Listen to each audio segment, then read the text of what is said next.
Good evening, everybody. My name is James Cronenberg. As you can see, I'm wearing one of Candace Hudson's shirts, Understand Before You Judge. This is the group I have a lot of respect for. When I started Fair Treatment Reform and Reentry, well, first I started off as the Vice President of Ohio Cure, then the President of Ohio Cure. Then Amy Wicks asked me to be the first President of In the Name of Justice. And I was for about a year. Then I started Fair Treatment Reform and Reentry. Kathy Singledecker was our first president, but that didn't work out too well. But Terry Croson was with us from the beginning as a treasurer. The agreement was that she would be the treasurer as long as she could leave at any time. Well, that didn't go very well for her because I always found a reason to keep her on no matter what. Then Victoria Bargo, which at the time was Victoria Chapman, she was our president of Fair Treatment and was great on the computer and organizing and helping setting up meetings. Yeah, but then we ended up with Candace Hudson, who did a great job running our group. She was good at organizing, contacting other groups to work with, and then eventually our group kind of folded and Candace started her own group, Understand Before You Judge. And I like the wording in it because too many people will sit there and judge people without really understanding what they're judging or why they're judging. And Candace and myself and Terry and Victoria, we always took a stand that we're not going to sit there and judge people. I don't care if you're down for a sex offense, murder, robbery, drugs. We're not going to sit there and judge you. For one, we don't really know what happened. All we know is what the court says, and we know the court gets it wrong a lot of times. Like myself, I was not guilty of attempted kidnapping, and Calgary County is one of the most corrupt counties around. And it's kind of sad that you can't trust the judicial system to do what's right or what's fair. We count on them, to do the right thing, but they don't always do it. And I'm not saying by no means there's no decent judges or decent prosecutors. I don't know any good prosecutors, but I'm not saying there isn't any. But I do know some good judges. I became friends with quite a few of them in Franklin County that I would trust to do the right thing. And as we've been seeing lately, even on in the news, so much money has been taken away, at least from the ODRC, Ohio Department of Rehabilitation and Corrections, that rehabilitation is far, from what's happening. You can't take away programming and expect the inmate to be 100% better when he gets out. And we don't believe that every single person should get out of prison, but we do believe that they should be able to prove themselves that they have changed or can change. I don't support the death penalty neither. And one reason I don't is if I profess to be pro-life, how can I believe in murdering somebody on death row when we tell them that they can't kill? And what if they're not guilty? There's only a handful probably on death row in Ohio that even DNA was involved.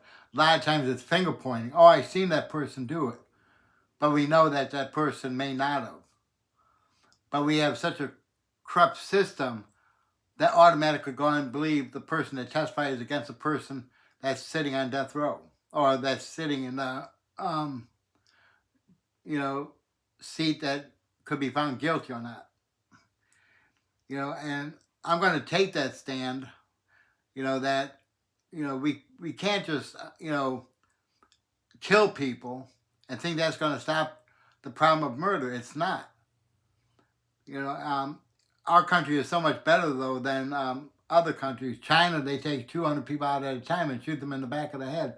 The Middle East, they hang you for going against the government. Not too long ago, they executed a 14-year-old girl. I think it was Pakistan. So they have no age limit in those countries. So we should be thankful in a sense. And I used to think the Democrats were the ones that's going to help us, but they're the ones that turn the back on prison reform more than any other party. We've been able to meet with the Republicans in the past, and they at least listened. The Democrats won't even meet with us. And it should not be a party thing. It should be a people thing, to do what's right. We could cut so much money in the state of Ohio by cutting the prison system in half, closing some of our prisons down, quit violating people for stupid reasons. They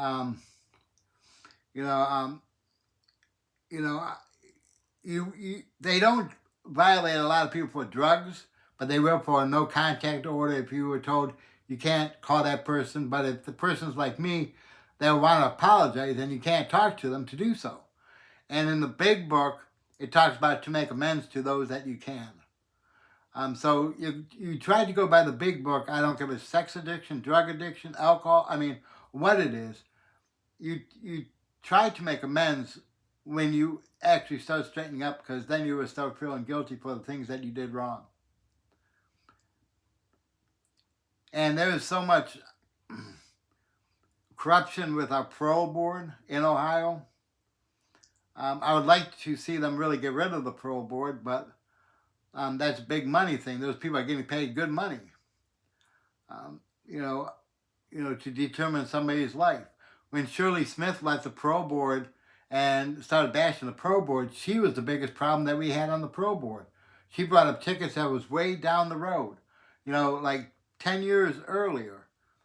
So she was not innocent, but she wanted to post blame on people that was locked up. I know some people that went in front of her that filled me in with some of the things that happened. I'm not going to go into all the details, but at one time, and it may still be happening, you go in there for a parole hearing, and there's a camera, and you have maybe 4 or 5 parole board members listening in, a hearing officer and so forth, and they'll get up, go make a cup of coffee,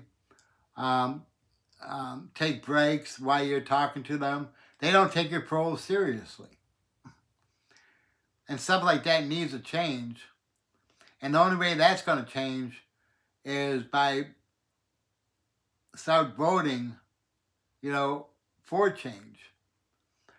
Ohio is pretty close to do away with the death penalty. The Republicans introduced a bill, along with Democrat Senator out of Lakewood. I'm not sure what the status of that bill is, or if it's still going on, but I think it is. We met with Michelle Reynolds, who's a state senator, Republican, she's a black lady, about parole reform. She said, but I don't feel comfortable on doing that because of the school shootings. It has nothing to do with school shootings.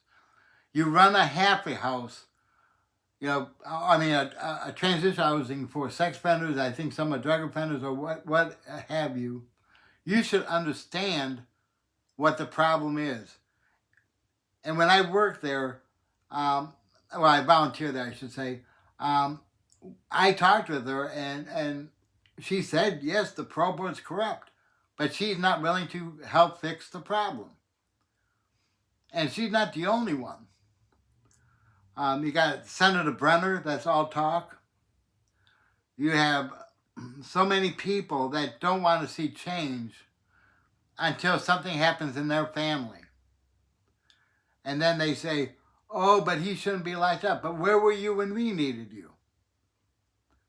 I remember writing Jim Petro.